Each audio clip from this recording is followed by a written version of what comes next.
Suspect, you've got mail. Genitalia.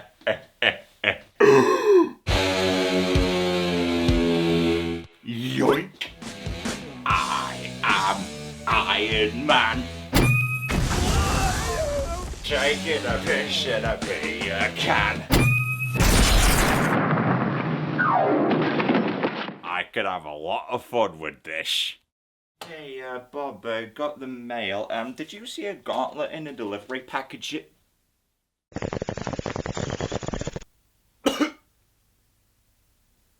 Well, there goes my skit ideas for this review.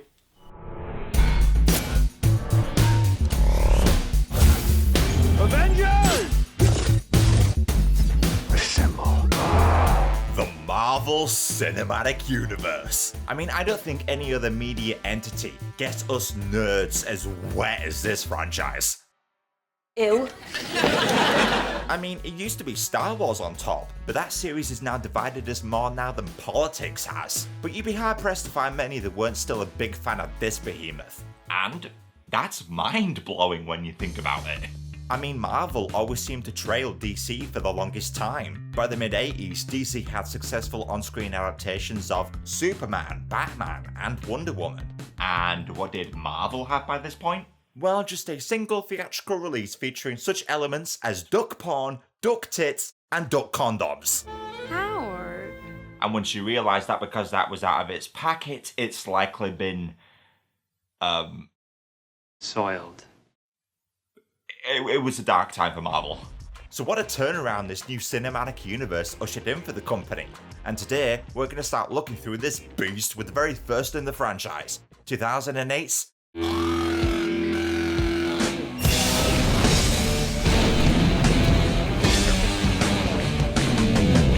Yep, before Jon Favreau was keen to ruin The Lion King, he was the guy put in charge to bring what was honestly a B-list superhero to the big screen. Yeah, unless you were a Marvel Comics fan, no one had heard of Iron Man. What, billionaire American with no superpowers who uses gadgets to fight crime? There's another superhero like that. Oh yeah, Princess from Powerpuff of course. But of course, Iron Man is nothing but S rank now, like up there with Spidey and Superman. And it's thanks to the man chosen to lead this fucker, Robert Downey Jr. And much like Marvel, he too had a hell of a career turnaround thanks to this movie. I mean, the dude was not in a good shape, with stints in rehab, drug problems, prison time. And true, his career jumpstart started a fair few years before this film got made, but it was undoubtedly this movie that made him. And ironically, the moment he left the MCU, things went to shit with him again. Live and learn. So let's take a look, shall we? Dust off your old Black Sabbath CDs, don your collection of Tony Stark memorabilia, providing somebody hasn't already made it into a bong. I'm infinity stoned. This is Iron Man.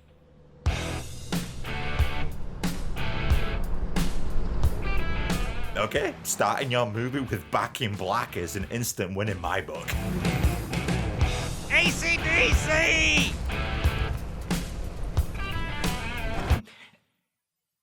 Shit. Alright, okay. Fair use, criticism, exception. I like this song because it's good. Copyright law is weird.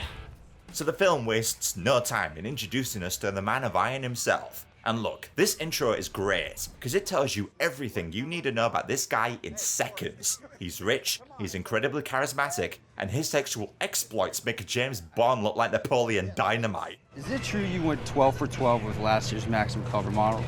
That is an excellent question. Yes and no. March and I had a scheduling conflict, but fortunately the Christmas cover was twins. Wow, mate. You sure Back in Black is your most fitting introductory song? Because I personally go for this. Everyone has AIDS! AIDS! You're kidding me with the hand up, right? Can it, Tin Man? I'm grooving. Everyone has AIDS! Well, let's just hope for Tony's sake he's able to keep this up. I mean, God forbid he ever gets erectile dysfunction. Otherwise, Iron Man won't be as fitting a name anymore. So after Tony mingles with the troops... I don't want to see this on your MySpace page. Trust me, you won't. The convoy is ambushed as Tony exits the vehicle and runs for cover.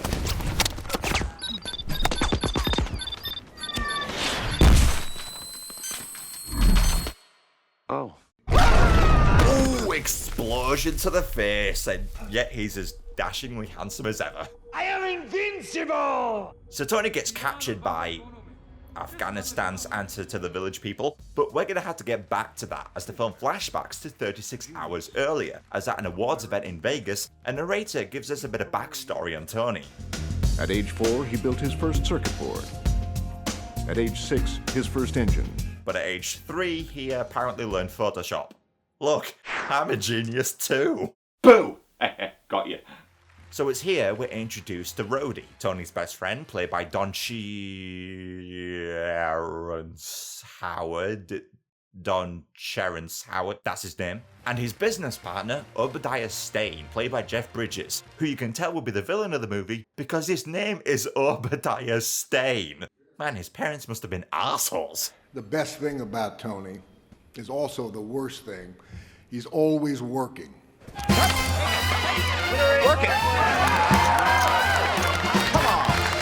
Oh, that is brilliant. Not the joke segue, but the little musical interlude you just heard. That there is a remix version of the theme to the Iron Man cartoon from '66. Tony Stark makes you feel he's a cool exec with a heart of steel.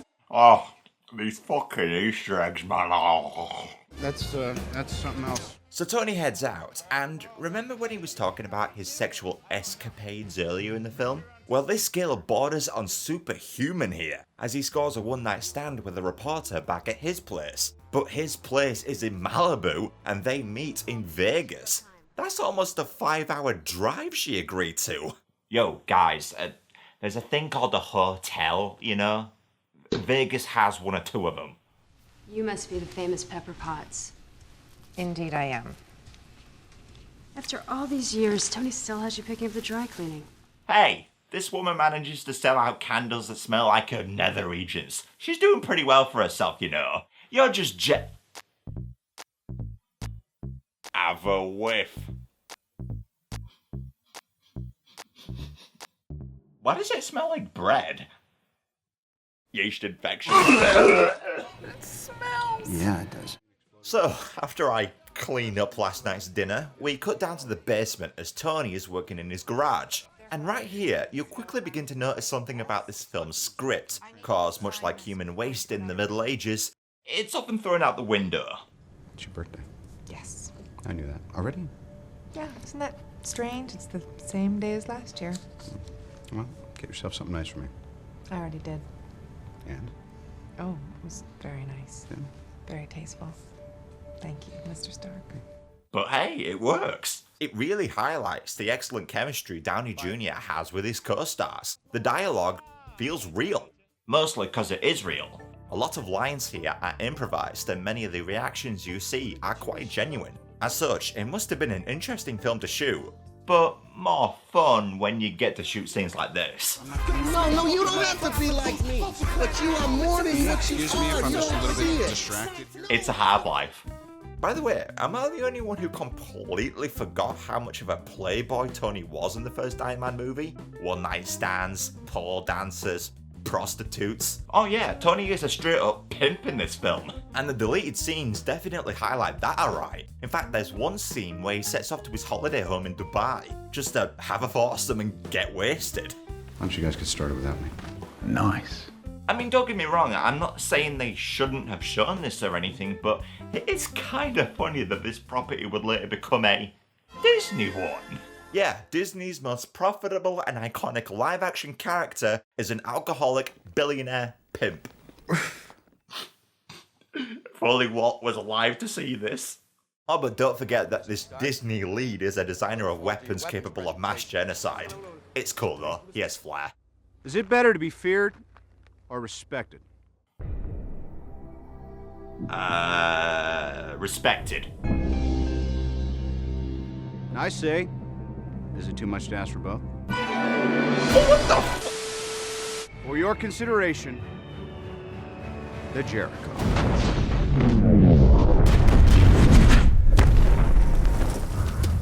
Damn, that was slick. Completely unrealistic though. For your consideration, the Jericho.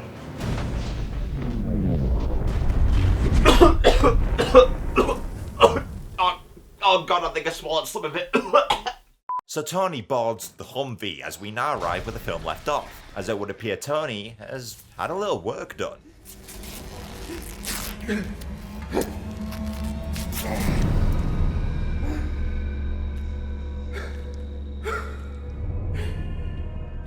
Sheesh, that must be horrifying. Airport security is gonna be a nightmare for him now. So this work was courtesy of a man called Yinsen, and he's quick to explain that in order to stop shrapnel from entering his chest, he used a car battery to power a magnet. Yeah, bitch! I've seen many wounds like that in my village. We call them the Walking Dead.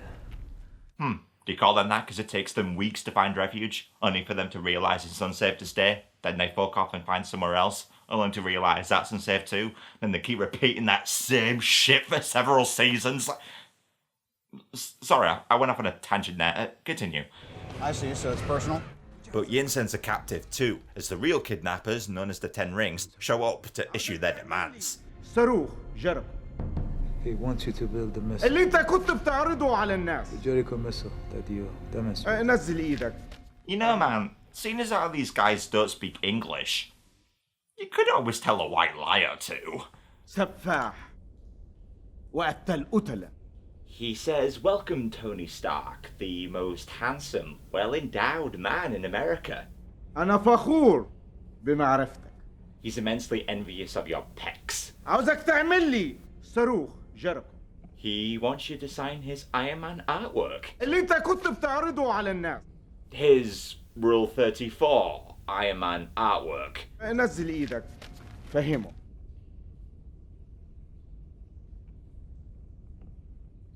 We have got to get out of here. Agreed? So Afghan Santa isn't playing around as he forces Tony to build in the Jericho missile we saw earlier. And after a quick pep talk from Yinsen, Tony kicks into gear and gets to work. First on the agenda is an upgrade to his magnet shrapnel thingy. That doesn't look like a Jericho missile. That's because it's a miniaturized arc reactor. A man called Marcellus Wallace used to keep it in his briefcase. You should keep the shrapnel out of my heart. Unfortunately for the two men though, a wealth of guards patrol the caves, so it would appear Tony and Yinsen are completely stuck and are doomed to die once their task is complete. Actually, I'm kidding, they place no guards, leaving the two men plenty of time to build an invincible suit of iron. And it also helps the fact that even when the terrorists actually physically see an actual physical suit being actually physically built, they don't question it and leave them completely alone, once again, never checking up on them. This has to be the dumbest part in this otherwise awesome movie. How on earth can you confuse a missile with a 7-foot-tall anthropomorphic suit made of iron? Corporate needs you to find the differences between this picture and this picture. تروح على بك. Well, as it turns out, there's two deleted scenes which kinda explains this. First off, and this one is just a theory, but there's a behind-the-scenes clip here which could imply that Yinsen was initially intended as a villain. How dare you refuse the grace of your God! You're only alive because of his generosity. You are nothing! Nothing! You understand me? And therefore, he was put in charge by the Ten Rings to make sure Stark wasn't doing anything stupid, and then Tony somehow convinces him to help aid in his escape. And secondly, there's this dude, who in this deleted scene is a lot more chummy than he appears in the theatrical cut, as he actually allows Tony to take time off building the missile to instead play backgammon, and I'm not kidding here, do his laundry. لو مراتي عملت كده هو كنت طلعتها. He's upset that you mixed the white with colored. I washed the whites and the colors separately. I just folded them. This is the first time I ever washed clothes. I did fine. But that's not the problem here. I mean, how on earth can you possibly film a scene of Iron Man doing his laundry and not have him use an iron? We were on the verge of greatness. We were this close. Ah! That is your legacy, Stark. So yeah, thanks to a wealth of time and resources, Tony and Yinsen build Iron Man 1.0, but the Ten Rings are approaching, so Yinsen sacrifices himself by, okay, this bit is surely a reference, right?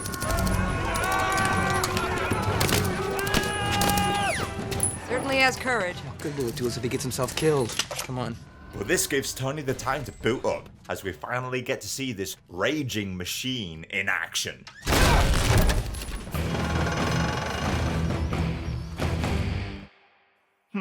Currently less iron, more... Oh dear God. Yeah, that's a fitting reaction. But at the very least, the films are nothing alike plot-wise. I mean, it's not as if Shaq and RDJ both play California-based weapons designers for the US military whose inventions end up in the wrong hands, and with the help of a black guy and a white woman, they create invincible metal suits to destroy the weapons they created and bring those that did to justice. That'd just be weird.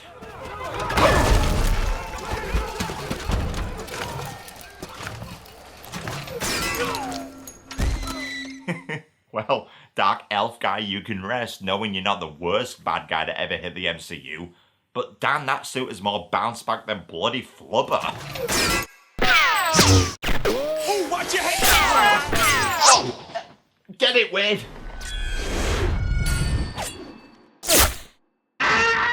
Oh, whoa. Look, I know you guys got beef, but that wasn't called for. Right up Main Street. So Tony reaches the end of the level and beats the boss, but unfortunately, it's too late to save poor old Yinsen. Come on, you gotta go see your family. Get up. My family's dead. I mean, I'm part of the Kardashian family, so don't be too upset. Thank you for saving me. Don't waste it. Don't waste your life.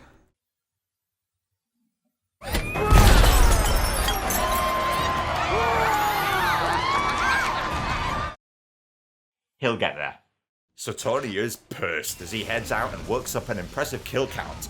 But for a superhero film relatively grounded in reality, Tony sure as hell gets away with many a death-directed middle finger here. I mean, you got this bit, which makes me realise that Afghan steel will put Wakandan vibranium out of business. And secondly, you got this bit, which almost gives the nuke in a fridge scene a run for its money. Shoot it down.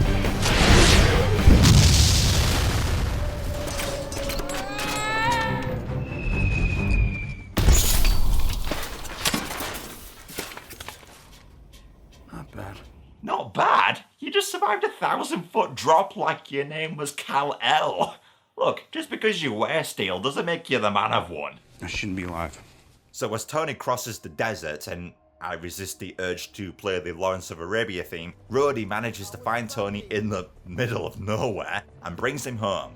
And now that he's back in the States, Tony has two things on his mind: the shutdown of the weapons division of Stark Tech and cheeseburgers. I want an American cheeseburger. I'd like a cheeseburger.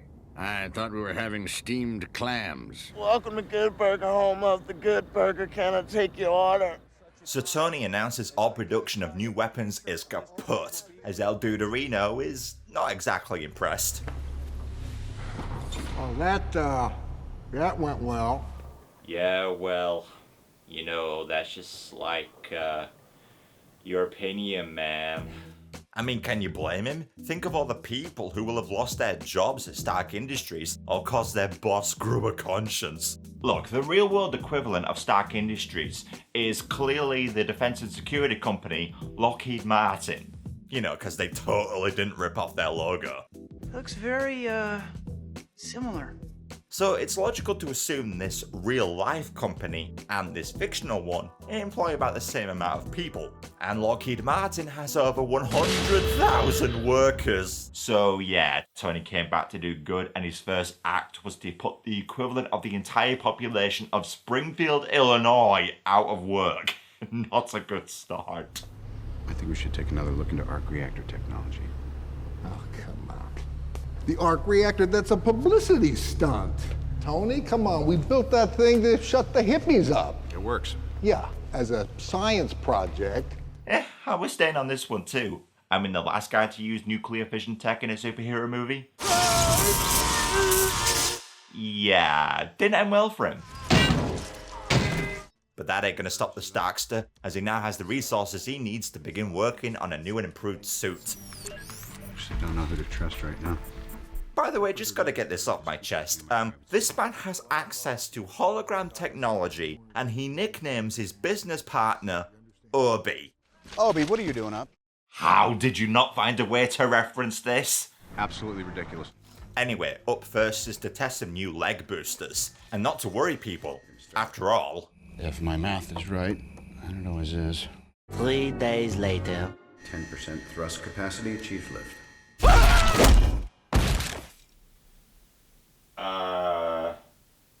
Heads can be reattached these days, right? Dibs on his Audi. Oh! So once I realised that Tony must be in possession of the bloody Philosopher's Stone, and after we find out he doesn't know what side a mug should be placed on, a toast to nitpicking. Cheers. Oh. Anyway, I would like to take a little time to gloat about how awesome the score is here. I mean, listen to those strings.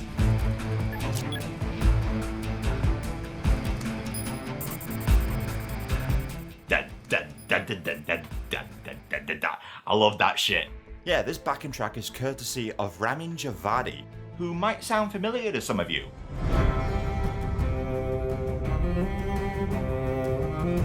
Yeah, that was Ramin. And if you listen close, you can kinda hear elements of the Game of Thrones theme in here, which is neat as the HBO show didn't yet exist at the time. As for this piece, the Mark II theme, I love it. I'm struggling to describe it though, as I'm not a music critic, but the best compliment I can give it is that it's motivating. Seriously, next time you're writing or making something, pop it on in the background and I guarantee it will make you want to get shit done. I'm being serious, try it, it'll make you feel like a fucking superhero. And cause of this, it's the best song ever to play during a montage sequence such as this. Well, second best song.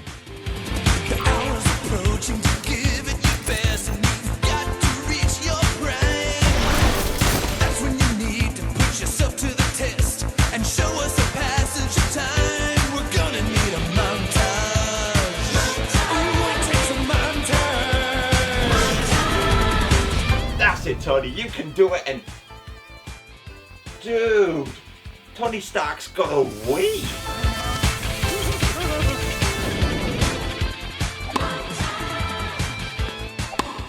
This takes me back, but all this advanced tech and Tony's not even operating at 1080p. Jeez. So Tony's hard work pays off, and after he and Stain have a quick face-to-face, which doesn't end on the best of terms. That's it, Obi. Forget it. All right, well, this stays with me then.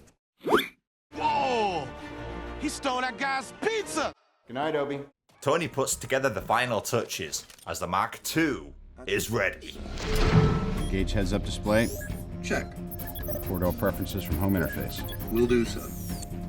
You know, Jarvis's inclusion in this movie is quite interesting actually, because Iron Man 1 marks his very first appearance, at least in AI form. Because Jarvis in the comics is Tony's human British butler, but Favreau wanted that changed, because, you know, a certain caped Crusader already has one of those. Dark Knight came out the exact same year, they really wanted to avoid as many comparisons as possible. Though this version of Jarvis is basically a copy of another one of Tony's AIs that did show up in the comics first. So why didn't they just use this AI's name? Well, it was called the Heuristically Operative Matrix Emulation Rostrum.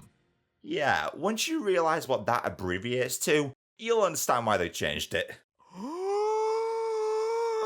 He's named like my name! So Tony takes the suit for a whirl, and it handles like a dream.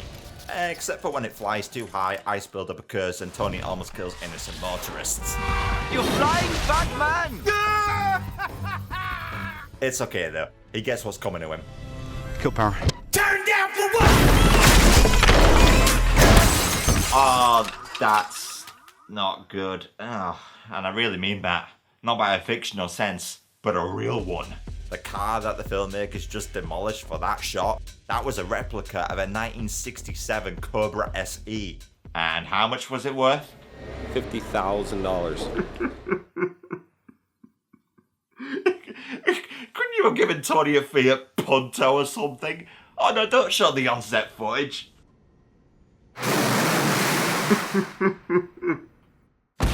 So as Tony heals up physically and I heal up mentally, Stark finds out there's a party going on he wasn't invited to.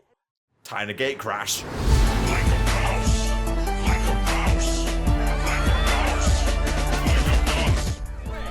Look great, Hef. Oh, why to you, sly dog? You have the power to be anyone in the world? Of course you choose Hugh Hefner. It's amazing how much sense that makes, knowing what we know now, isn't it? So inside the expo, we see Tony meet up with Phil Coulson. Who'd have thought this guy would get his own show down the line? I mean, rightfully so. Clark Gregg is awesome in the role. Agents of S.H.I.E.L.D.? Pretty underrated, I think, actually. Though in this scene, I do have to question why he's even here. Listen, I know this must be a trying time for you, but we need to debrief you. There's still a lot of unanswered questions, and time can be a factor with these things. Yeah, we need to debrief you, Mr. Stark. That's why I was hanging out at this party you were supposed to be a no-show at. Guess I lucked out. We also see Everhart at the party, and they do something cool in this scene that I wanted to talk about. Well, actually, it's a case of what they don't do. Check this out. I was out of town for a couple months, in case you didn't hear. Is this what you call accountability? It's a town called Gulmira. Heard of it? Yeah, Gulmira. And if you've been paying attention to the film, you'll know that that is the same village that Yinsen was from. And most movies would have done a stupid little flashback edit to remind you of that. Something like this. It's a town called Gulmira. Heard of it? I'm from a small town called Gulmira. Remember when Amazing Spider-Man did just that?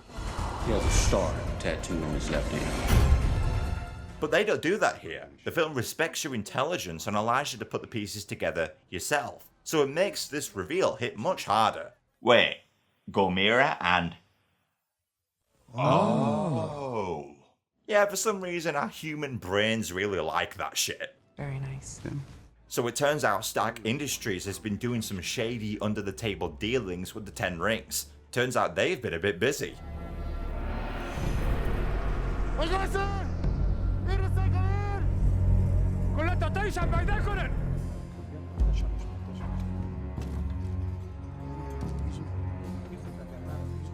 You know, mate, you seem to have a bit of a recurring theme going on here. Patrick, what the hell's he even doing? He's just standing there, menacingly.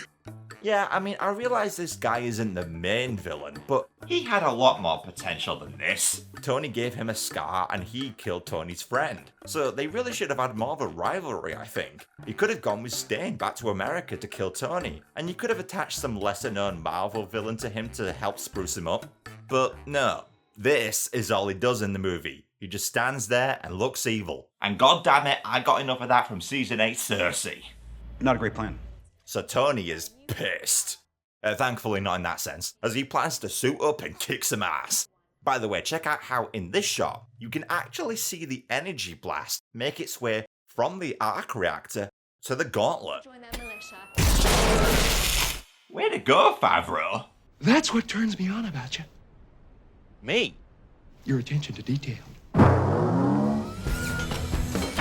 Okay, I'm just gonna let this play out, because what kind of madman would I be not to?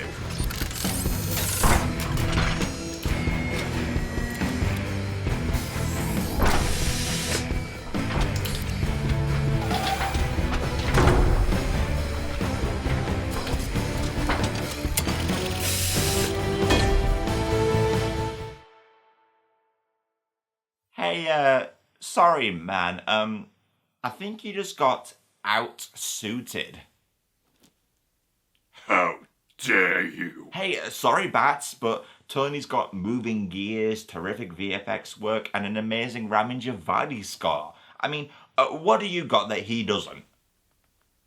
Bad nips. Well, you were supposed to say a Danny Elfman score, but granted, yes, the Mark III suit is sans nips. Don't forget my glorious ass. Can we get back to the movie? Hey, flood it if you got it. So Tony flies on over to Afghanistan. Hope he brought some in-flight entertainment, as it's now time to go to town. Woo! Superhero landing. You know, seeing as how we have so many heroes in the MCU, I need to find a way to keep you on track with them all, and that'll work. Tony Stark, his quirk Iron Man armor. This feat of impeccable engineering allows Tony to fly, shoot laser beams and fire missiles. That's not to mention an impressive heads-up display and an advanced AR system courtesy of Jarvis. It's a whiz of a suit, so much so he can literally whiz in it.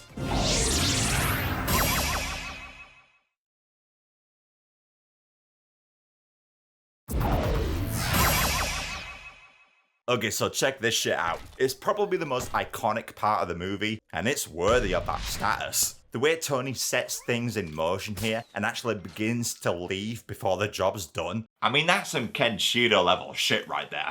お前はもう死んでいる。何? So Tony flies off, and after he gets into a scuffle with some American jet pilots, he and Rhodey have a quick discussion about how to explain the instance to the press. Now, check out the technique they use here to tell a joke, because I want to go into it a bit. Now, what am I supposed to tell the press? Training exercise, isn't that the usual BS?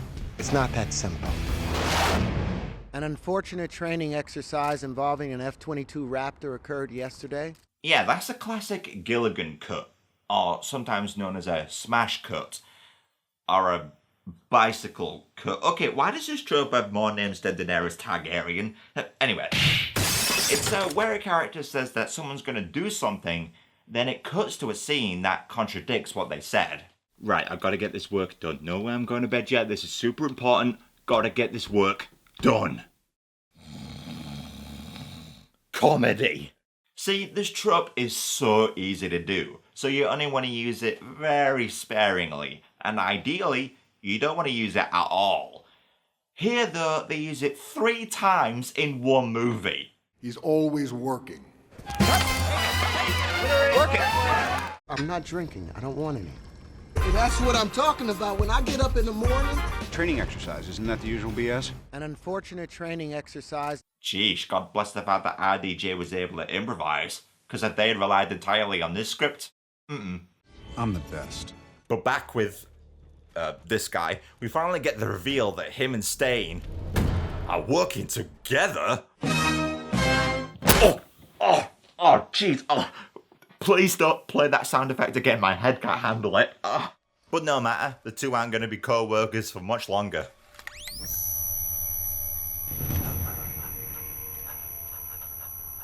Big deal. Show him Love Island and you'll get the same effect. Technology. It's always been your Achilles heel in this part of the world. Yeah, and you know what your Achilles heel is? Continuity. Considering in one shot you got nothing in your ears, and in the next, oh, we fucked up. How'd that get in there? Back with Tony though, as he needs Pepper to infiltrate Starkcourt to get some dirt on Stain. Go to my office. You're gonna hack into the mainframe. You're gonna retrieve all the recent shipping manifests. This is a lock chip. This will get you in. God bless you, Tony. I don't think I could trust a woman who advocates for shoving coffee up your ass. What do you mean potentially harmful?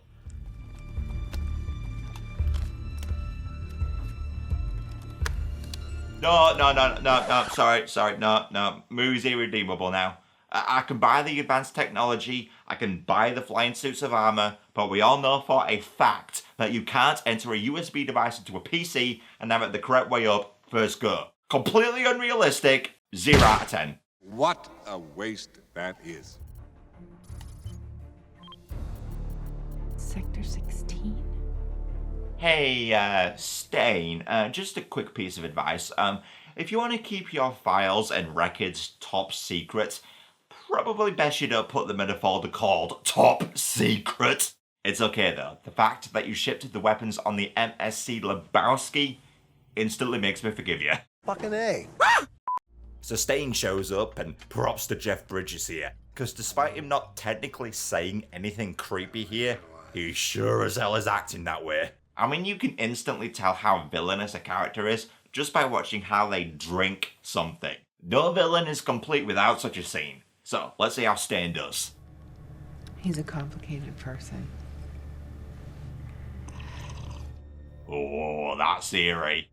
But how about we have a creep-off, Jeff? Hi, Gwyneth.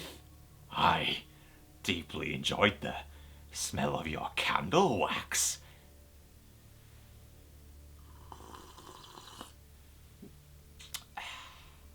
And I wonder why I don't have more female subscribers. Can I at least get a reaction from you? Panic. I would say panic. So Stain is desperate to get his own arc reactor, especially after his own research team is of no use. We've explored what you've asked us, and it seems as though there's a little hiccup, actually. Hiccup? Yes, to power the suit. So the technology actually doesn't exist. You know, this scene right here is just straight up fascinating, because there's so much to talk about in this one shot. From a detail I missed all these years, where you can actually see the scientists scurry away in the background because they know Stain is nuts, to the fact that no one could have imagined we'd see this guy in the MCU again, to that this guy is the film's executive producer, Peter Billingsley, who you might know better as the kid from A Christmas Story. Not fucking with you, that's him grown up. To what is honestly, I think, the most memorable line in the movie, delivered in the most nuanced, subtle manner. Tony Stark was able to build this in a cave! He was that friend! Watch Grisha! You know how much I sacrificed? Loud noises! Sorry, I lose my mind a little when editing videos this long. So Stain decides it's time to take a more hands-on approach as he pops by Tony's place to paralyze folks and hand out cherry berries. And he's all out of cherry berries. It's a shame the government didn't approve them. There's so many applications for causing short-term paralysis. So many applications. We never see this thing used again in the MCU, do we? You really think that just because you have an idea, it belongs to you? Isn't that Apple's slogan? Come on, it's okay, laugh. So Stain makes off with the arc reactor and pops it into his own suit. Tony manages to grab his previous one as Rhodey wants to offer some backup and... I am so sorry, Mr. Howard. Next time, baby. I'm gonna tell him. Don't you dare. Pepper and Coulson, though, have headed into Stain's secret lair. Looks like you were right. He was building a suit. I thought it'd be bigger. But are quick to uncover Stain's alter ego, the Ironmonger, who, thanks to his size, has the most unusual form of transportation.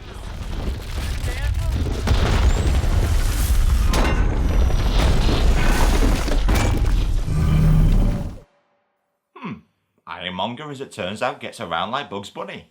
Sorry, I should have taken the left turn at Albuquerque. Hey! What the fuck? So Tony arrives just in the nick of time as he takes the fight onto a street full of innocent Okay, does Tony have a deal with motorists? Because he seems to put them in danger a fair bit. I love this suit! Put him down. Okay. Put him down. Very poor choice of words. So Stain is on a roll and he proceeds to attack in a way that would definitely impress a certain demon hunter.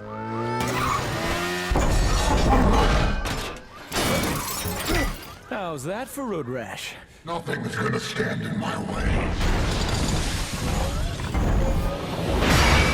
Obadiah Stane. His quirk, also Iron Man armor, but bigger. Don't get attached though. This guy's gonna get about as much screen time as Venom in Spider-Man 3.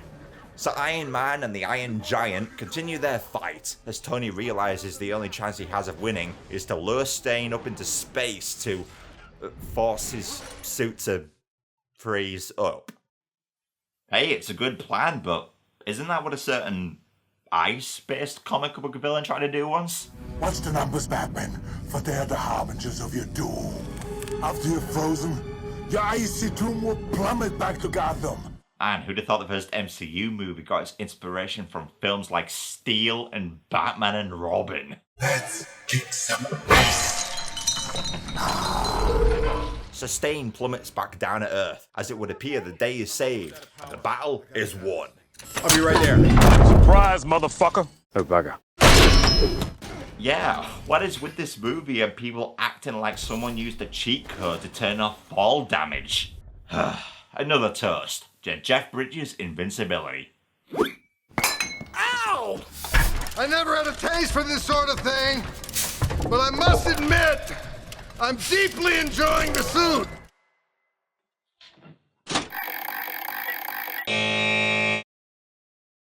Enjoy it while it lasts. Hold still, you little prick. Really, Stain? Little prick? Now, that kind of language is uncalled for. What the fuck are you talking about? So Tony is trapped as he yells to Pepper to set off the arc reactor to override and blast the roof. Push it!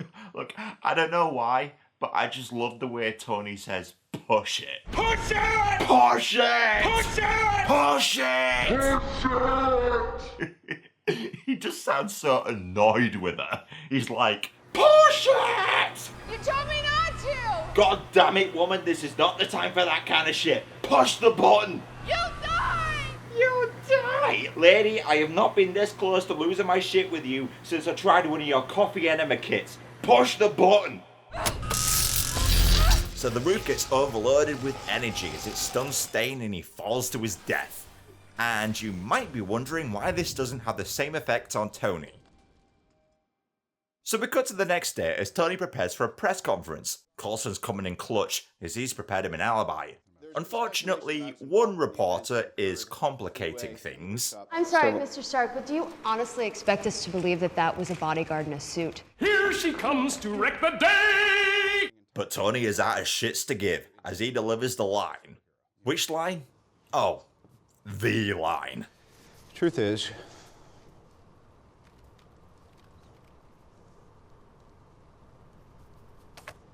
I am Iron Man. You did not have copyright on the shellhead. Only I get to introduce myself like that. I did not get permission. Didn't? No. Alfred, call my lawyers. So that was Iron Man, and what a start to the MCU it is. I mean, this film had a lot riding on it. If it didn't impress, we might not have the behemoth that is the Marvel Cinematic Universe. I mean, no pressure, Favreau. But most of the credit for this, I think, should go to Robert Downey Jr. He is miraculously incredible as Tony Stark. Because look, it's a tough role to play. RDJ's challenge here was to portray a rude, cocky, narcissistic asshole, but at the same time, make him likable and charismatic? Hello, how was that even possible? But he did it, and it rightfully put Downey Jr. on the map as one of Hollywood's most bankable and popular of stars. The rest of the cast are great too.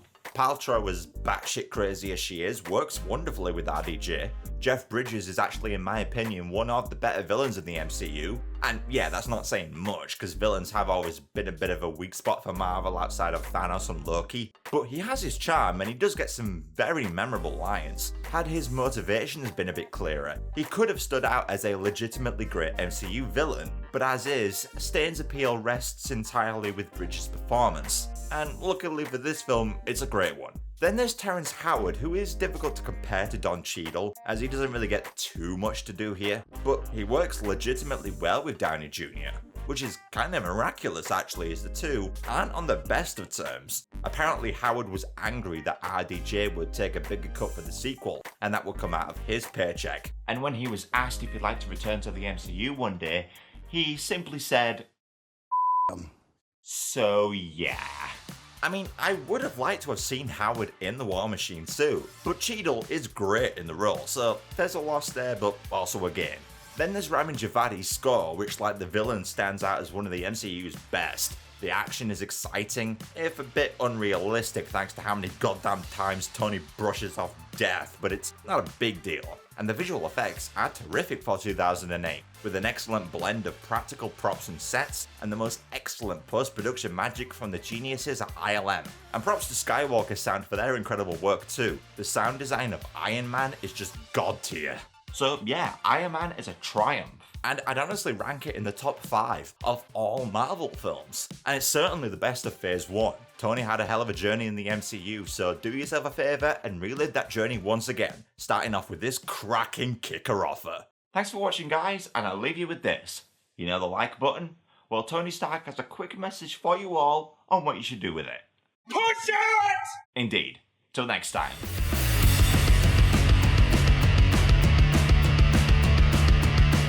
Hey, what's going on guys, and thank you very much for watching my latest movie review. This review wouldn't be possible without you guys' support on Patreon. So I'd like to take a bit of time to thank my top supporters: Christian Lischka, Cow Queen, Dr. Ten, Goldsbro TSG, Gregorio Vasquez, Jacob Matthew Crawford, Jake Burgess, Joey, Joshua Bowden, Lieber9999, Lord Jackson, Marshall Kaiju 98, Max Stahl, Stephanie Suchiputra, Thomas Wright, and Timothy J. Kilner. Much love to you guys for all the amazing support. Thanks again for watching, guys. See you in the next one. Tony Stark was able to build this in a cave! I missed the part where that's my problem.